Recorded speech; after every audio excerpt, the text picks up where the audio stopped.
The dominant strategy of enforcement firms in a true market system. In a society without government, property rights are not upheld by laws, courts, or constitutions.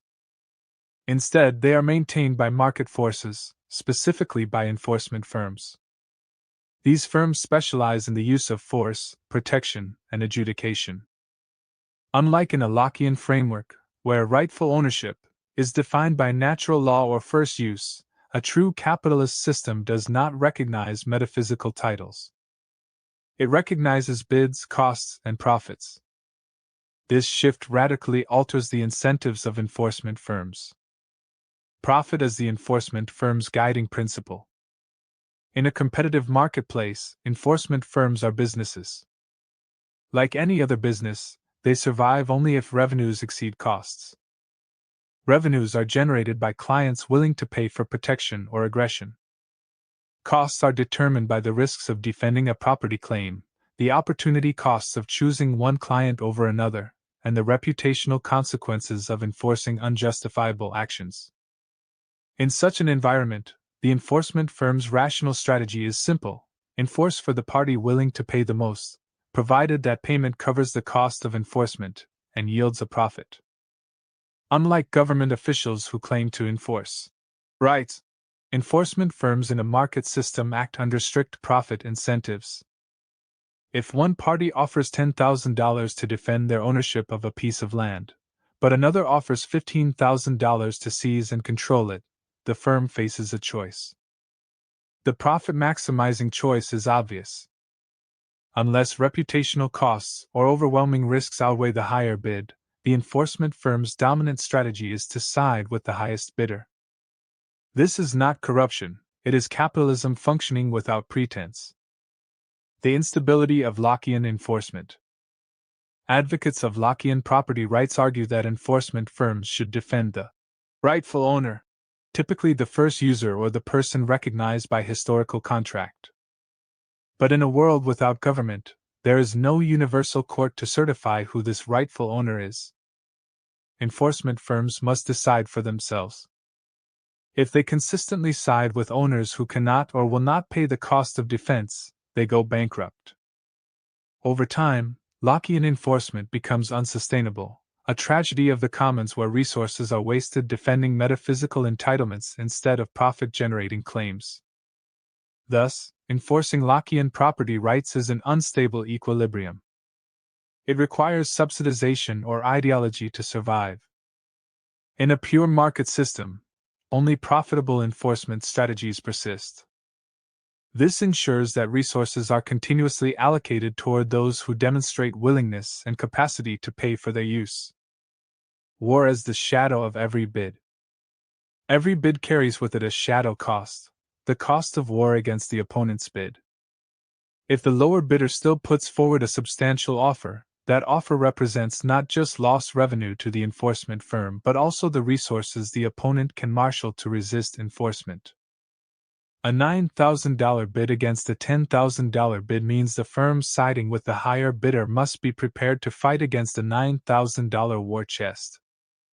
The higher the losing bid, the higher the expected cost of enforcing the winner's claim. In this way, enforcement costs are directly tied to the amount the opponent is willing to pay.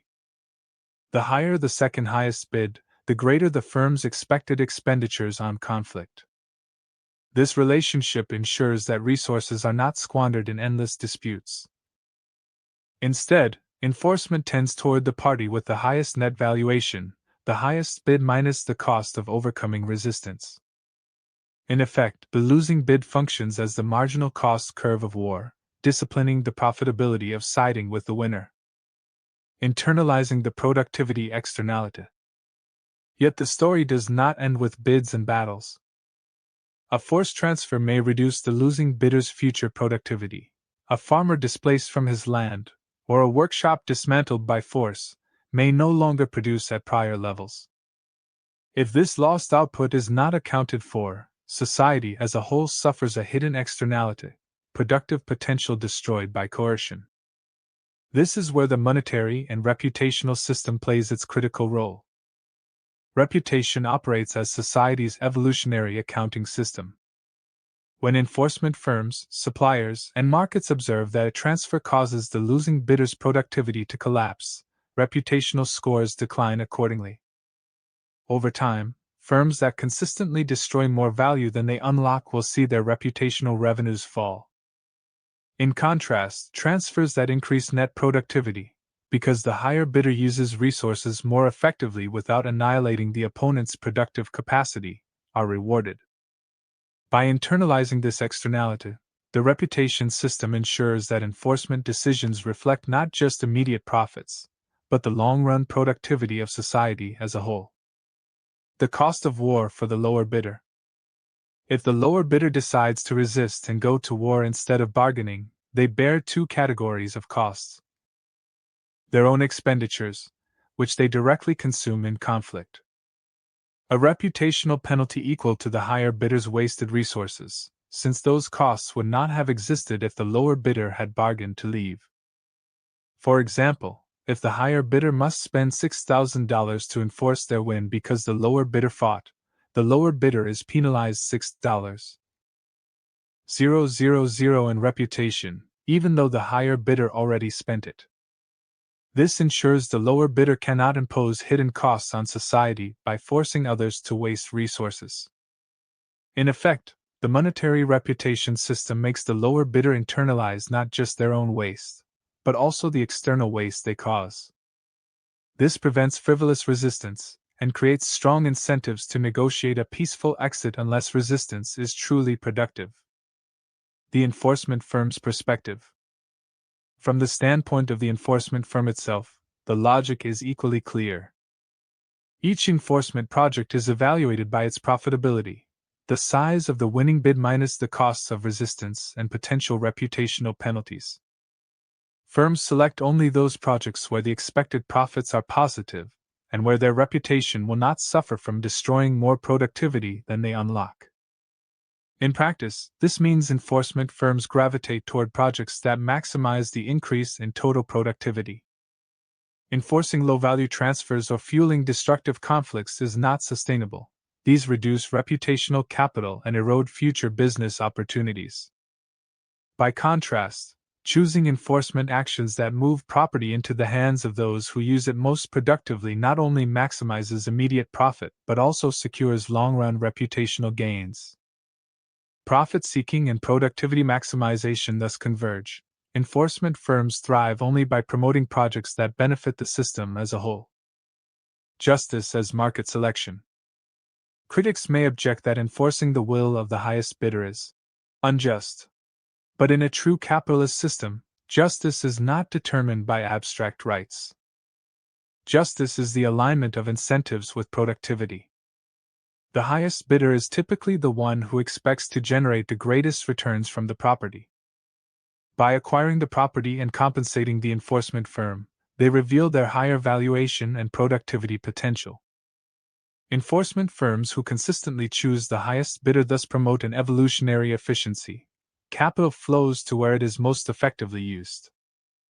And because the losing bidder's willingness to pay raises the cost of conflict, and because society penalizes destruction of future productivity and wasted resistance, this process avoids wasteful wars of attrition.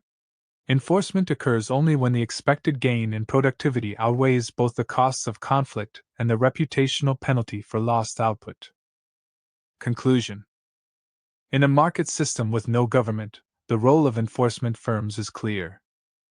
Stripped of ideology and natural rights rhetoric, their dominant strategy is to enforce for the party willing to pay the most, but only when that bid sufficiently exceeds both the opponent's ability to resist and the societal cost of destroying the opponent's productivity. For the losing bidder, resistance is never costless. They must bear reputational losses equal to the higher bidder's wasted resources, in addition to their own expenditures. And for enforcement firms, profitability is tied to projects that increase net productivity, ensuring their incentives remain aligned with evolutionary efficiency. This is not a flaw but a feature. It is how markets allocate resources, how inefficiency is eliminated, and how justice is defined in capitalism. To imagine otherwise is to smuggle government into the system by another name. In the end, might makes right is not a perversion of capitalism, it is the first law of property in its purest, most consistent form.